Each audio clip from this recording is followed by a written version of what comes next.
Fixing an old mistake in an old project.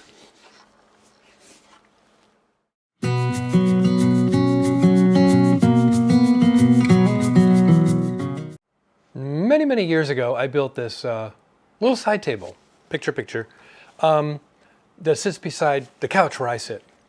And when I made it out of mahogany, sapele. The top, I made a mistake in the top. And I covered the mistake with two little breadboard edges, and that didn't look right. And the tabletop is a little bit small for the size of the table. And I kept saying, yeah, I got to fix that. I got to change that. Maybe I should change that. Well, I'm going to do that now. Out of my shed, I have some older pieces of wood that were kiln dried sapele. They've been in there like 15 years. And I brought it in the shop and put it in the shop for 2 to 3 weeks to get it equilibrated here. Although in the video you're going to see the milling. This is after the fact. I'm reshooting this because I didn't like the first intro. This is what it looks like. It was full 4/4 rough sawn, and I'm milling it down to 3/4, and then going to do a glue up and the whole 9 yards when you're making a tabletop. But I make some changes to the design that gives it a little better look. So let's get to milling this piece of wood and get this tabletop built. And this will be a 2-part video because it came out to like 30 minutes, 40 minutes, or whatever. So it'll be a 2-part video. So this is part 1 of making a new tabletop for a small end table. It's been in the shop for about 2 weeks now, that piece of cherry. Let's go hardwoods, 12%, 11%, 7%. So it's really got a low moisture content, which is good. Now I got to start milling it and put this away. So I'm running through the planer first, get one side surfaced, and then flip it over to do the other side so that they're matching. Then I'll run one edge through the jointer and then trim off the other side with the table saw, and then run that edge through the jointer to give me a nice square whatever piece. So let's go ahead and start to milling. Ear protection.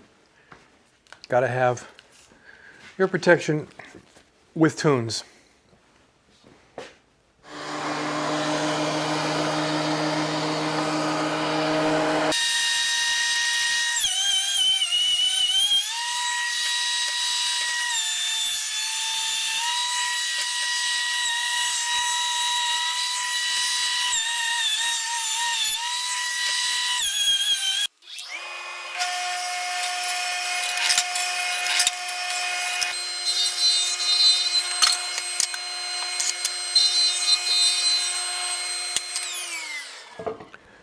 There they are, milled out, both sides, cut just about to the same length. I'll trim that just a little bit. But I want to show you a little trick.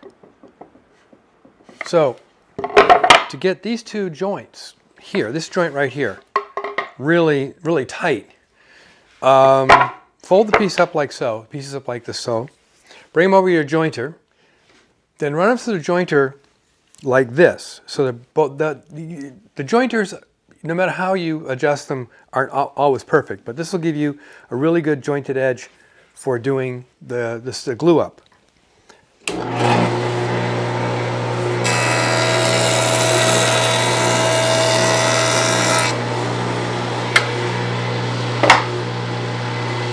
So now, since those sides were jointed against the surface, flip them down like that, and you get a really, really nice tight joint. So my next trick, of course, is to glue these up. I've got a couple of things, pieces here I need to stabilize with some CA glue. Oh, side note. Yeah, some of you may have noticed this. This is not cherry. This is sapele. It had oxidized to the point where I couldn't really identify the grain. So once I milled it, I discovered it was sapele. I said, oh my goodness, I wanted cherry. Then I looked back at my notes because I made that table a long time ago, and I said, that table was also made of sapele. I thought it was cherry. You know, the things you forget. Getting old? I don't know. So it's going to work out fine. This has been milled to 3/4 inch. It's longer and wider than the tabletop that's on there now, and once it's glued up and squared up, I'll go ahead and cut the bevel and then put a finish on it and mount it to the table, or put it on the table and mount to do a finish. Anyway, let's do a glue up, and typical glue up, you don't have to see it, we'll just do it. And we'll take it from there. I think the grain's gonna look good on this. There it is, all glued together. I've done a little bit of sanding already, and then I have treated some pieces here and on the back with the CA glue, which basically, you take the CA glue, fill in the little gaps, fill in the little cracks and checks and whatever, and then spray with the accelerator, and that gives you, that fills the part and gives you the strength you need so it'll hold together. Shouldn't check or anything. Not a sponsor, but I love this stuff. So let's go over the bench, and I can chisel off the bumps, and then I can finish sanding this, and then we'll go the next step, which is trimming the edges either side to give you a nice clean cuts on either side and a square piece of wood, so we can then cut the bevels. To the bench.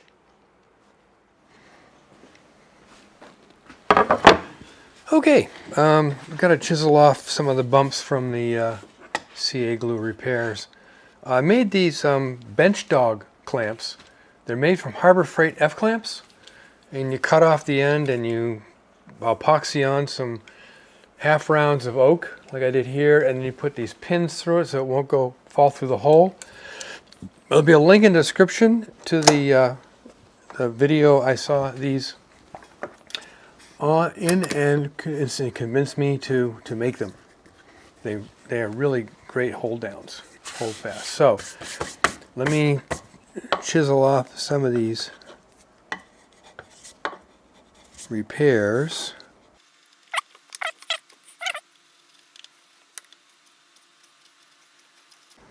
Okay, that looks pretty good.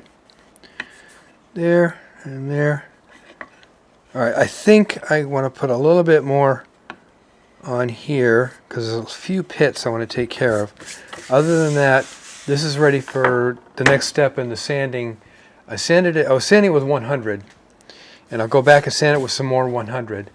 Then we'll do the trimming and the bevels, which is a process in itself. I have to bring the table in, turn it upside down on here, and mark out where I want the bevels to end. But let me get the CA glue. Put a little bit more in there, just a little.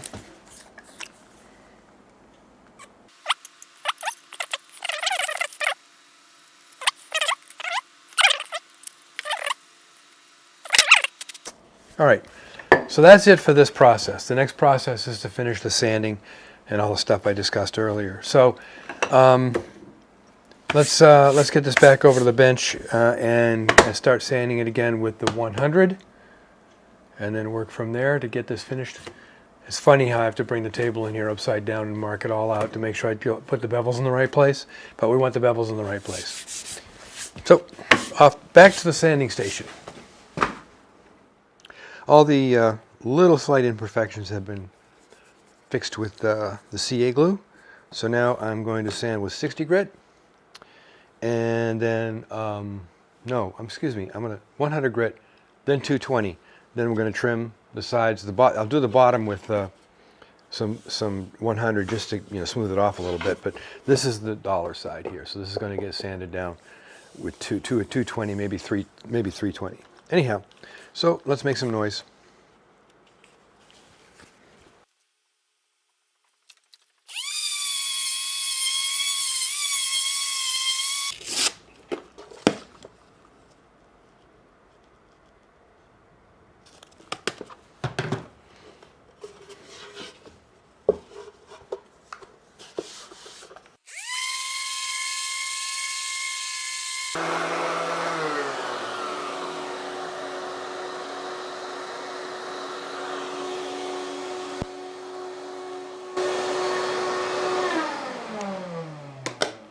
Okay, that's down to 220, 100 on the back, bottom side, 220 on the top. Now we're going to square it up. Get these little nicks off here, so which means using my crosscut sled. I measured here to here, and I found that it came out really, really, really accurate. So here to here on both ends is essentially the exact same distance. Maybe it's off by less than half of a line on the tape measure. So what I want to do now is just nick off because it's a little uneven here from the glue up, I just want to nick off the edges, the ends, just enough to clean it up to make it a nice clean edge.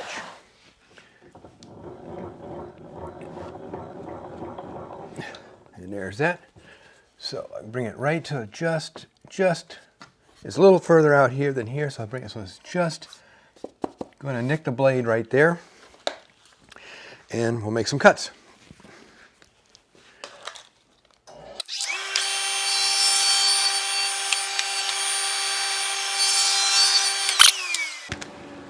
Okay, so the more astute would have noticed that I rotated it side to side instead of flipping it around. So I kept the same datum for these edges here. But something I'd like you to see, I hope I can show, it shows up in camera well, but I want you to look at the grain on this. That's quarter sawn if you can see it. That's almost completely vertical grain. This tabletop is really not going to move. And when you see my fastening technique to get this onto the table itself, the legs and the table skirt, some may question, what about movement? This isn't going to move much. And I'll leave a link in the description on a video that Jonathan Katz-Moses did. Anyway, Jonathan Katz did about wood movement, the science of it, and he gives you a free chart and math formula to figure out wood movement in species and moisture. It's not that wood movement is a myth, it's not. But it is a little bit overblown in a lot of cases. But this wood has been sitting out. It was kiln dried. It's been sitting out for probably 20 years, and it's set for 2 weeks in the shop, so I'm pretty sure it's stable. So for my next trick, I have to set up to do the bevels. And to do that, I have to take the table apart, bring it in here, flip it upside down, and center everything perfectly on the new tabletop, mark it, and then figure out what kind of angle I want to get the reveal that I want on the ends and the sides. Let me go get the table. So here we go. Here's the table with the top that's going to be removed, the offending table, the top. Now, I can't, it's hard to show because I've got all the blocking in here for the drawer, but the way I fastened this top, does it show up on camera? Is with pocket screws. Now, why do you use pocket screws? What about wood movement? Well, old wood, very stable wood, in that case, quarter sawn wood. There, it's down there. So here is the original top. Here is the new top. It's bigger all the way around, and like I said, it'll have a bevel cut to kind of relieve the depth, excuse me, lessen the visual weight is a furniture thing. So first things first is get the old top off. Oh, the other thing I did was little things like a bead detail on the skirts and stuff like that. So let's get this apart. I got to get my long bit.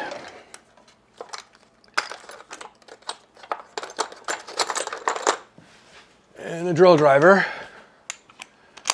and relieve this of its top.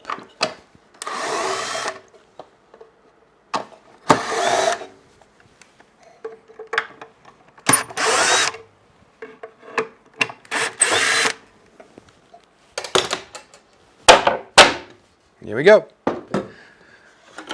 Guess it had some coffee stains kind of holding it in place. Now, I'm not going to throw this out. There's good wood in here that we can use for other projects.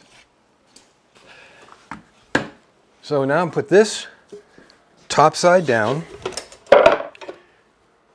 put the new top on like so, and now we measure all the way around to make sure it's square, then mark it, and then mark a line and figure out what kind of bevel we want to put on it.